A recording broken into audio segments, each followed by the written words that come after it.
High friends, good morning from Shimla. আর সিমলাতে আমরা এখন হোটেলেই আছি। হোটেলের রুমটা তোমাদের দেখাচ্ছি, দেখো। যদিও এখন সব ক্লিয়ার করে নিয়েছি, তাও দেখাচ্ছি, দেখো। এই যে আকাশবাবু, কালকে রাইড কেমন ছিল রাত্রে? ভালো, খুব ভালো, ঠান্ডা প্রচুর। আচ্ছা, এই যে আরো ঠান্ডা। আমাদের লিডারের হচ্ছে কি এটা ব্যাগ, সবসময় রেডি, ব্যাগে জল ভর্তি, চুষে সবসময়। আর হোটেলের বাইরে ভিউটা কিছুটা এরকম। এই আর একটা হোটেল। আচ্ছা, এদিকে তো সূর্য উঠেছে, যাই হোক। ও পাশের রুম থেকে আমাদের তিনটে রুম ছিল। এটা ফার্ম স্টে টাইপ। আচ্ছা, এই দেখো, এই হচ্ছে অবস্থা আপাতত। আর আমাদের ব্যাগ ট্যাগ মালা কমপ্লিট। তো এবারে যাব আমরা আজকে সাংলার উদ্দেশ্যে। সাংলা এখান থেকে প্রায় কাছাকাছি 210 সামথিং, এরকম 210-এর মতো। তো এটা মেনলি একটা ফার্ম স্টে টাইপ। এখানে দেখো এই জায়গাটা কিন্তু কিচেন আছে, সেম দুটো রুম। এই একটা রুম, আর এই একটা এপাশে একটা রুম।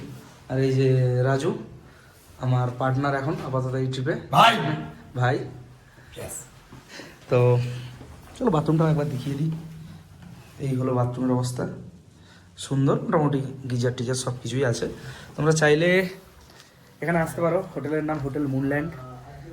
তো নাম্বারটা আমি হয়তো দিতে পারলাম না ডিসক্রিপশানে, তো আমি চেষ্টা করবো নাম্বারটা দিয়ে দেওয়ার। আমি নিচে গিয়ে তোমাদের নাম্বারটা দিয়ে দিচ্ছি, যদি কারোর প্রয়োজন হয় আসতে পারো। তবে রাস্তাটা একটু ঢাল আছে। চলো, আমাদের নিচে চলে এসেছি আমরা। আর এখানে আমাদের বাইক বানা কমপ্লিট। বাইকগুলো দেখো, এই যে R15, এদিকে RTR, এদিকে সবাই মিলে ব্যাগ বাঁধা চলছে। ওদিকে KTM রেডি, লিডারের বাইক রেডি, আর এদিকে আমার বাইক রেডি। ঠিক আছে, আর ভালো ঠিকঠাক জায়গাটা। কিন্তু এটা বিভৎস টাইপের ক্যামেরা বোঝা যাচ্ছে না, এটা মানে আলাদাই লেভেলের একটা। তো চলো দাদাদের সঙ্গে একটু কথা বলে নিই। তো ভাইয়া, आपका होटल का नाम, फोन नंबर, थोड़ा डिटेल्स दे दीजिए। स्टे शिमला नियर कच्ची घाटी। Contact number is 9646958554। अच्छा, रूम का रेट थोड़ा बता दीजिए। 1200 off season, and season time आपको मिल जाएगा 2400 का, डबल शेयरिंग है। डबल से 2 रूम, ठीक है, 2 रूम है ना? हाँ, 2 रूम, हाँ, किचन है। किचन रहेगा अपना, हमारा किचन है, इन हाउस किचन है। আচ্ছা, আর বাথরুম এটা আছে। हाँ, তো চাইলে তোমরা আসতে পারো এখানে। আমি কন্ট্যাক্ট নাম্বার এই তো দিয়েই দিলাম, আমার মনে ছিল না। তো হোটেল মুনল্যান্ড, ওকে। তো চলো, গোপ্রোর সাথে দেখা হবে বাইকে। আর এই একটা জিনিস হবে, কতটা নিচে, ভয় লাগছে, এখানে হাঁটতে ভয় লাগছে, এটা অনেকটা নিচে। ফোনটা পড়ে গেলে। দাদারা মোটামুটি একদম পুরো আমাদের সাথে বেশ কিছু ছবি তুলেছে, কারণ ওনারা হচ্ছে কি ওনাদের হোটেলের একটু অ্যাড ফ্যাড দেবে বলে। আর ব্যাগ বেঁধে কমপ্লিট, 3 জন উঠে গেছে, আর আমরা 4 জন আছি। এই ঢাল দিয়ে ওঠাটা মানে অ্যাকচুয়ালি একটু ভয় তো লাগছে ওদের। তো যে কারণে বললাম যে চাপ নেই, আস্তে আস্তে মোটামুটি উঠে যাও, কোনো চাপ নেই, কিছু হবে না। অ্যাকচুয়ালি যে ব্যাপারটা সবচেয়ে বড় ব্যাপার, সেটা হচ্ছে মনে সাহস, আর কিছুই না। কারণ বাইকের উপর ভরসা সবারই আছে। তো চলো এবারে রওনা দেওয়া যাক। আর আমি শেষে যাব, ওদেরকে এগিয়ে দিচ্ছি, কারণ আমি অ্যাকচুয়ালি ট্রেলটাই মেনটেন করছি এই গোটা ট্রিপে। এর আগেও করেছি, তো এবারেও ট্রেলটাই মেনটেন করছি। তো চলো সামনের দিকে দেখি উঠতে গিয়ে কোনো অসুবিধা হয় নাকি।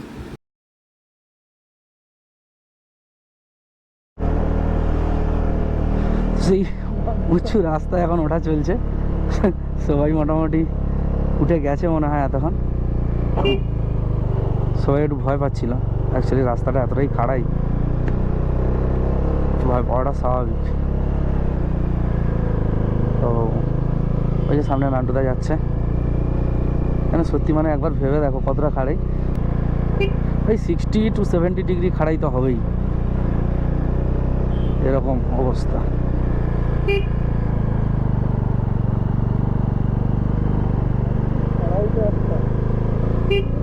আমরা চলে এসেছি হোটেলের রাস্তা ছেড়ে মেন রাস্তায়। আর এখান দিয়ে কিছু দূর গেলেই আমাদের সিমলা যে মেন মার্কেট বা স্পিতি যাওয়ার যে রাস্তাটা, যে টানেলটা আমরা যাব, যে টানেল দিয়ে আমরা স্পিতির যে রাস্তা, মানে কি বলা যায়, আমাদের সিমলা যে মার্কেট সেটাকে ক্রস করে, সেটাকে পাস করে জাস্ট সাইড দিয়ে রাস্তা, সেই রাস্তা দিয়ে আমরা বেরোবো। আর এই রাস্তাটায় মোটামুটি সারা দিন রাত গাড়ি চলাচল করে, যেহেতু সিমলা একটা বড় শহর, তো স্বাভাবিকভাবে রাস্তায় একটু জ্যাম থাকে, ওভারটেক করাটা একটু চাপ হয়ে যায়, যে কারণে পিছনে পিছনে পিছনে পিছনে যেতেই আছি আমরা। তো চলো এবারে সুন্দর সেই মুহূর্তগুলো আসতে চলবে, আর সারাদিন কীরকম কী যাবে বা কেমন কী অবস্থার সম্মুখীন হব, কারণ পাহাড় মানেই নতুন একটা শেখার একটা ব্যাপার থাকেই সবসময়, যতবারই পাহাড়ে আসি না কেন প্রতিবারেই কিন্তু নতুন কিছু শিখতে মানে পাহাড় আমাদের শিখিয়ে দেয়। তো সেটাকে মেনে নিয়ে আমাদের সাবধানতা অবলম্বন করে কিন্তু চলতে হবে।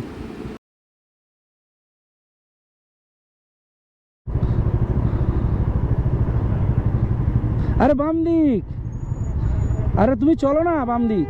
বন্ধুরা এখান থেকে আমাদের যেতে হবে বাম দিক, আর ওই দেখো উপরে হনুমান টপ, বাম দিক নাও বাম দিক নাও, এখানে হ্যাঁ চলো চলো, উপরে নিতে হবে ওই যে হনুমান টপ, ওখানে ম্যাল রোড, আর এই যে আমরা নিয়ে নিয়েছি বাম দিক এই টানেল, এই টানেল থেকে কিন্তু আমরা চলে যাব স্পিতি ভ্যালির দিকে, অর্থাৎ কিন্নর কৈলাস যে ডিস্ট্রিক্ট প্লাস স্পিতি ভ্যালি ওই দিকটা। আর এই টানেলটাই হচ্ছে আমাদের সিমলাকে বাইপাস করে দিল, অর্থাৎ আমরা সোজা চলে গেলে সিমলা মেন মার্কেটে চলে যেতাম, আর এবারে কিন্তু আমরা চলে যাচ্ছি সাংলা চিটকুল এইদিকে। দেখো সোজা সব লেখা আছে।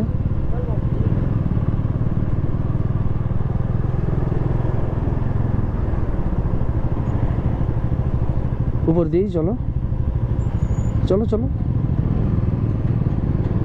তো নিচে চলে যাচ্ছে মানে মার্কেটের মানে সিটির ভিতরে। कुछ नहीं चाहिए भैया, अभी अभी होटल से निकला हुआ हूँ। তো চলো এই যে একটা মার্কেট দেখতে পাচ্ছ তোমরা, এই জায়গাটার নাম সঞ্জাউলি, এরকম টাইপেরই একটা নাম, যেটা সিমলা থেকে 4-5 কিলোমিটার হবে এরকম ডিস্টেন্সে, কি আর একটু হয়তো বেশি বা কম, ঠিক এক্স্যাক্ট বলতে পারছি না। আর এখান থেকে ভাই ভিউটা মারাত্মক লাগছে, কারণ বিশাল বড় একটা ভ্যালি সামনে, আর তারপরে পাহাড়গুলো দূরে দূরে দেখা যাচ্ছে। এই জায়গাটা একটু মানে ঘিঞ্জি টাইপ বলাটা ঠিক ভুল, কারণ রাস্তা খুব সরু, আর তার মধ্যে গাড়ি, বড় বড় বাস, দোকান, মানুষজন একসঙ্গে, যে কারণে এই জায়গাটা কিন্তু ক্রস করতে একটু সময় লাগছে, আর এত ভিড়, যে কারণে সাইডে গিয়ে তোমাদের আমি ভিউটা দেখাতে পারছি না, যতটুকু ক্যামেরায় আসছে দেখো একদম পুরো লাজবাব ভিউ। তো এখানে আর মানে দাঁড়ানোটা সম্ভব হচ্ছে না, সামনের দিকেই এগিয়ে যাওয়াটাই ভালো, কারণ দাঁড়ালে আমরা এখানে যে আটকে যাব, গাড়ি রাখবো পার্কিংয়ের জন্য, আবার কোথাও পুলিশ ফাইন করে দেবে, বলা যায় না বাইরের জায়গা। তো চলো এগিয়ে যাই, সামনে গিয়ে আরও ভালো ভালো সিনারি আসবে, যেগুলো তোমাদের সাথে আমি শেয়ার করতে চলেছি।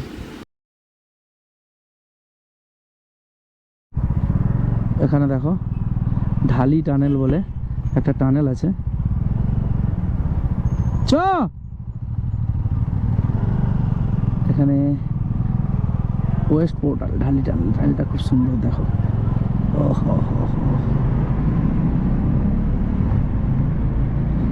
সুন্দর টানেল। কেমন লাগছে বন্ধুরা কমেন্ট করে অবশ্যই জানিও, এই হিমাচলের সৌন্দর্য, এই সিমলার সৌন্দর্য কেমন লাগছে, যদিও এখনও সেই সৌন্দর্য আসেনি, মাথার উপরে যে ক্লিপ থাকে ক্লিপগুলো। এখানে গাড়ি পার্ক করে দিয়েছি, এখানে একটা ভিউ পয়েন্ট আছে, তো চলো তোমাদের ভিউ পয়েন্ট একটু দেখাই, গোপ্রোতে কতটা আসছে দেখি, নাহলে ও হো নিচেই দেখো আলাদাই ভিউ। কিছুটা চলে আসার পর দেখো পাইন জঙ্গলগুলো সুন্দর, আর তার সঙ্গে এই যে একটা বাইক গ্রুপ দেখলাম, এরা সম্ভবত স্পিতির দিকে যাচ্ছে, আর একটু আসার পর কিন্তু হালকা হালকা ঠান্ডা ফিল হচ্ছে। এখানে এই যে বরফ দেখো, এখন থেকেই শুরু হয়ে গেছে বরফ, দেখো বরফ, এই যে চামড়ি গাই, এটা চামড়ি গাই আর বরফ দেখো, এরই মধ্যে শুরু বরফ, মানে বুঝতে পারছো সামনে কি অবস্থা। আর এই যে কুফরি দেখো, কুফরির এই যে বিভিন্ন রকম অ্যাক্টিভিটিগুলো এখানে হয়, আর এবারে বুঝে দেখো, দেখ বরফ, দেখ রাস্তার পাশে দেখ, হ্যাঁ ভেবে দেখো বন্ধুরা, বরফ এখন থেকেই শুরু, তার মানে ভাবো সামনে কি অবস্থা। এই যে পুরো ধার ধার, এই যে ধারে ধারে, এই যে ধারে ধারে বরফ, অলরেডি বরফ হচ্ছে পুরো একদম শুরু হচ্ছে, ঠিকঠাক টাইমে আমরা আসছি বল। তো এখানে দেখো বরফ পড়ে আছে চারিদিকে, কি লাগবে সামনে। যাই হোক, এখানে কিন্তু দাঁড়িয়ে গেছি আমরা খাওয়ার জন্য। আর এইটা ধাবাটার নাম কুফরির কাছেই কামাখ্যা কুফরি ক্যাফে, তো তার সাইডেই ধাবা আছে। তো এখানে আমরা আজকে দুপুরের লাঞ্চটা সেরকম, কারণ এখন বেজে গেছে অনেক, আর তাই টিফিন করলাম না, এখানে একেবারে লাঞ্চ সারবো। তো চলো লাঞ্চ সেরে তারপরে কথা হবে। আর লাঞ্চে কী খাচ্ছি অবশ্যই তোমাদের দেখাবো। তো ভাই কেমন লাগছে? ঠিক আছে। রাস্তা সাইডে বরফ দেখেছিস? এই চলে বরফ দেখবে, এই চলে বরফ দেখবে। হ্যাঁ সেটা তো আরো বেশি বরফ, ড্রাই আইস ওটা। হ্যাঁ চলে এসেছে ডিমের অমলেট, তার সাথে চাটনি আর আলু পরোটা। সবাই এটা আজকে দুপুরের লাঞ্চ, তাই তো? আজকে দুপুরে আর ভাত জুটলো না আমাদের কপালে, কারণ ভাত পেলাম না, রাত্রে গিয়ে ভাত খাবো অবস্থা। তো বন্ধুরা, আমাদের এই যে ডিউক 390 আছে, এর পুরোই দেখো ধোঁয়া একটা হালকা বেরোচ্ছে, ওই তেলটা যত এদিক ওদিক লাগছে। তো এটা মেনলি কী হয়েছে না, সকার অয়েলটা পুরো লিক করে গেছে। পিছনে যে মনো সাসপেনশনের যে অয়েলটা থাকে সেটা পুরো লিক করে গেছে, ঠিক আছে? তো কেটিএম একটা এত বড় কোম্পানি, তার এই ডিউক 390 সবচেয়ে পপুলার সিরিজ, সেও যদি এরকমভাবে পাহাড়ে এসে ফাঁসিয়ে দেয়, দেখো ইঞ্জিনের ব্যাপার যে কোনো গাড়িতে হতে পারে, ঠিক আছে, কিন্তু তার নতুন গাড়িতেও এরকম, এগুলো ভাই মানা যায় না। কেটিএমের থেকে আনএক্সপেক্টেড এটা। চলো অয়েল, ওর সকার অয়েল ভরতে হবে, অয়েল সিল অয়েল দুটোই চেঞ্জ করতে হবে, নাহলে সকারটা খেলছে কম। ও প্যানিক খেয়ে যাচ্ছে না, নতুন গাড়ি ট্রিপে এসছে, এরকম হলে একটা বাজে জিনিস। ও তার জন্য আমাদের একটু লেট হয়ে গেছে, আজকে আবার ডেস্টিনেশান চেঞ্জ হয়ে যাবে, নো প্রবলেম। আমরা বাইক নিয়ে এসেছি, আমাদের কোনো চাপ নেই। তো চলো, আর সুন্দর পাহাড়ের ভিউ এনজয় করতে করতে চলো। এই হলো কেটিএম 390 ডিউক, আর এর এই রেয়ার যে সকার আছে, মনো সকার যেটা, এটা এখান থেকে লিক হয়ে গেছে, আর লিক হয়ে পুরো অয়েল পড়ে গেছে। এখন বলছে এটা পুরোটা চেঞ্জ করতে হবে, নাহলে এটা রিপেয়ার হয় না। আর এখানে তো কাছাকাছি সার্ভিস সেন্টারও নেই, আর পার্টসও অ্যাভেলেবেল নেই। এত দাম, গাড়ি সবেমাত্র 1.5 বছর বয়স হয়েছে, তাতেই এরকম একটা অবস্থা। তো ভাই কেটিএম একটু এই জিনিসগুলো দিকে নজর দাও। একটা গাড়ি নিয়ে মানুষ ঘুরতে এসছে, সেখানে যদি এইরকম অবস্থা হয়, তাহলে সে মানুষটা ঘুরবে কীভাবে? সবে 1.5 বছরের গাড়ি, নতুন গাড়ি, নর্মাল এইরকম রাস্তা, একদম চ্যাকচ্যাকে রাস্তা, তাতেই যদি সকার এরকম অয়েল লিক করে যায়, তাহলে আর কেটিএম কেন নেব আমরা? আমরা যারা বাইকার আছি, আমরা কেন নেব? এখানে এতগুলো গাড়ি আছে, কোনো গাড়ির কোনো সকার অয়েলের প্রবলেম নেই, এই গাড়িটার এটা হতে হলো। আর এখন বলছে পুরো চেঞ্জ করতে হবে, এটা রিপেয়ার হয় না। বন্ধুরা, আমরা এখন চলে এসেছি সোলান, আর সোলানে কেটিএমের সার্ভিস সেন্টারটা আমাদের খুঁজতে হবে, কারণ ওর সকারটা চেঞ্জ হবে, তাহলে তো যাওয়া খুব মুশকিল হয়ে যাবে। তো সেজন্যই আসা। আর এই দেখো সিমলার যাওয়ার যে টয় ট্রেনের লাইন, সেটাই এখানে। আর এখানে সার্ভিস সেন্টারটা কোথায়, লোকেশানটা একটু এদিক ওদিক দেখাচ্ছে। অ্যাকচুয়ালি পাহাড়ের রাস্তা তো একটু এদিক ওদিক হয়, তো সেটাই আমাদের খুঁজে বের করতে হবে কোথায়। আর তারপরে চলো সার্ভিস সেন্টারে কী বলে আর কতক্ষণ লাগে। তারপর আজকের আবার আমরা ব্যাক করে নারকান্ডার দিকে যাব। তো বাকি যারা আছে ওরা এগিয়ে গেছে বন্ধুরা, ওরা গিয়ে রুম টুম দেখে রাখবে, তারপরে আমরা যাব। ও ওটা টিভিএসের। চলো তাহলে এখানেই আছে কাছাকাছি। এখানে প্রচুর হচ্ছে বাইক সারানোর দোকান, পুরো ভর্তি এই মার্কেটে সোলানের। তো দেখি সামনের দিকে ম্যাপ যখন দেখাচ্ছে। তো চলো একদম সার্ভিস সেন্টারে গিয়ে কথা বলছি। ও এখানে কাজ চলছে এটিএমের, এই যে সকার আছে, দাদা কাজ করছে এখানে। এই সকারটা জাস্ট চেঞ্জ হবে, এই যে জাস্ট নতুনটা লাগবে, পুরোনোটা খোলা হবে, কিছু খুলতেও হবে না। खोलना पड़ेगा तो खुले दे बेटा भाई शोरूम डाला भाई सलाम একা পারবি? হাস ভার্না কেটিএম 16 আর একটা গাড়ি দেখো, ভালো গাড়ি যাচ্ছে।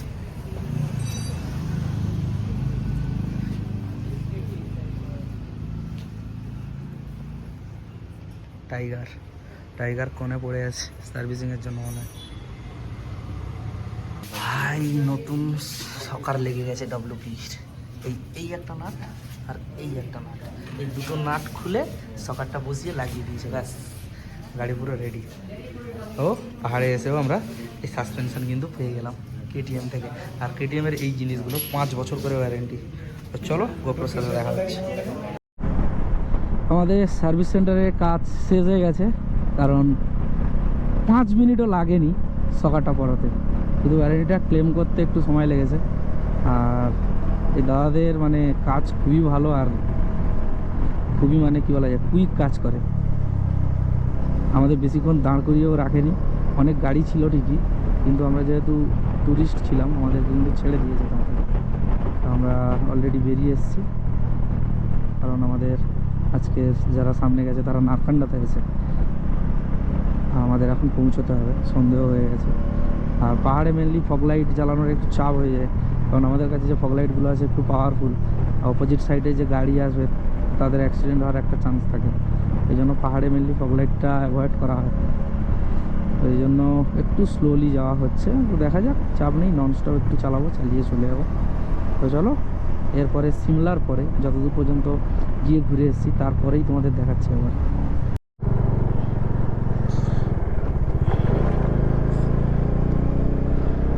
বন্ধুরা আমরা এখন নারকান্ডার পথে আছি, আর এখন বেজে গেছে 9:25। রাস্তা মোটামুটি ফাঁকা হয়ে গেছে, আর ঠান্ডা বিভৎস টাইপের লাগছে। মানে হাতে গ্লাভস পরে আছি, উইন্টার গ্লাভসই পরে আছি, যদিও ওটা নর্মাল দার্জিলিং থেকে কেনা উইন্টার গ্লাভস, তাও এই গ্লাভসে মানে মানছে না ঠান্ডা, এমন একটা অবস্থা, হাত শুন হয়ে যাচ্ছে আঙুলগুলো। আর ওরে বাপরে, রাস্তা মোটামুটি খুব যে ভালো তা না, খুব যে খারাপ তাও না, গাড্ডা আছে বাট ভালোও আছে, তো সেরকম রাস্তা। আর রাত্রেবেলা যেহেতু গাড্ডা খুব একটা বুঝতেও পারছি না, পড়তে পড়তে যাচ্ছি।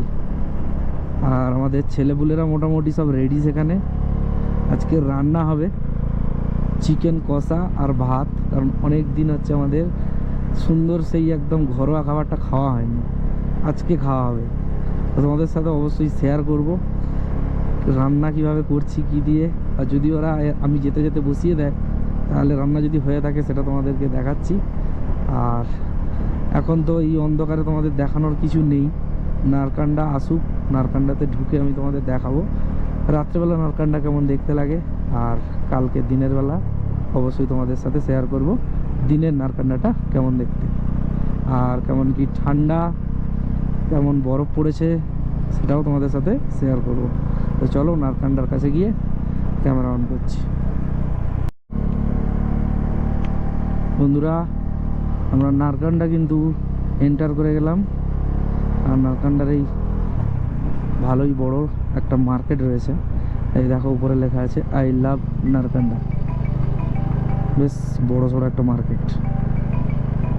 আর আমাকে কে ফোন করছে একটা, যেহেতু ইন্টারকমে আমি শিবার সাথে কানেক্ট আছি সে কারণে আমার ফোন ধরা, মানে আমি ধরতে পারবো না। তো এখান দিয়ে এটা নারকান্ডা মেন মার্কেট, আর এখান দিয়ে আমাদের রুমটা একটু সামনের দিকে গিয়ে। তো কোন দিকে সোজা ঠিক দেখাচ্ছে?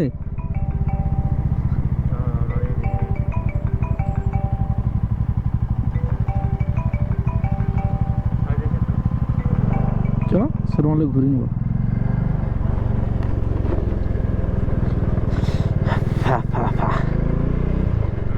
ঠিক আছিস? রুমটা এইদিকে, তো বাম দিকে যে রাস্তাটা গেছে ওটা হচ্ছে সাংলার দিকে চলে গেছে, সাংলা চিটকুল এই দিকটা।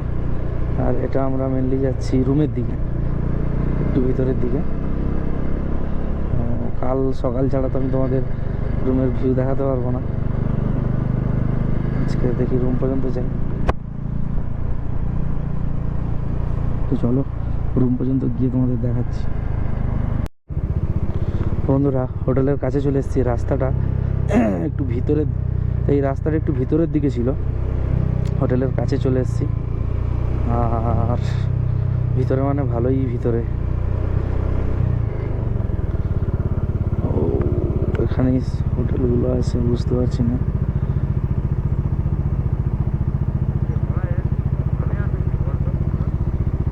ওইদিকে দেখাচ্ছে।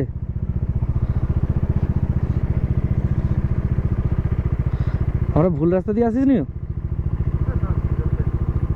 চ নাম,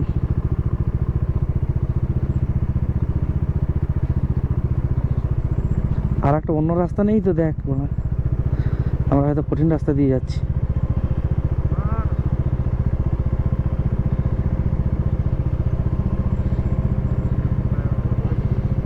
কি বলেছে?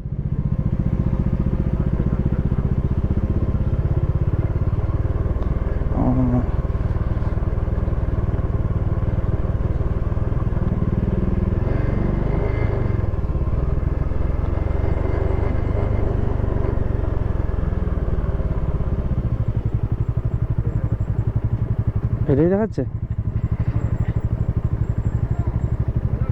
এই তো চ ঢুকি দেখো, এই চলে এসছি। আমাদের ছেলেপুলেরা এখানে রেডি।